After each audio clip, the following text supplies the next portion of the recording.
Mirë se vini në e drejta e imigracionit, podcasti i prezantuar nga avukati Fabio Lo Scerbo. Sot do të flasim për një vendim të rëndësishëm të Komisionit Territorial të Barit, i cili i ka njohur mbrojtjen e veçantë një shtetësi maroken bazuar në integrimin e tij të fortë dhe të provuar në Itali.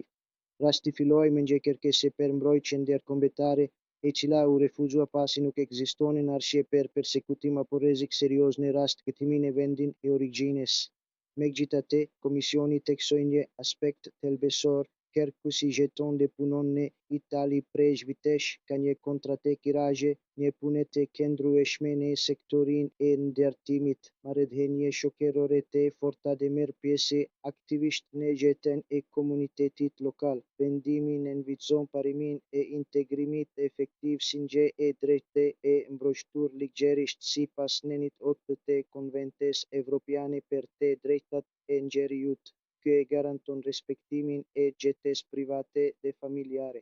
Sipas Komisionit, dëbimi i kërkuesit do të përbente shkeljet të kësaj të drejtë, pasi do të ndërpriste një rrugëtim jetësor tashmë të rrënjosur të lënë shoqërinë italiane.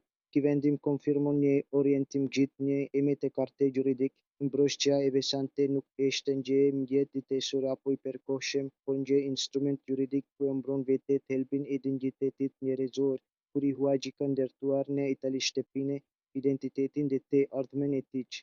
Në një sistem që po e lidh gjithë një e me shumë të drejtën për të qëndruar me konceptin e integrimit, ky vendim përfaqëson një hap të rëndësishëm drejt një vizioni njerëzor dhe të ekuilibruar të së drejtës së imigracionit, ku përkatësia sociale bëhet një e drejtë ligjore.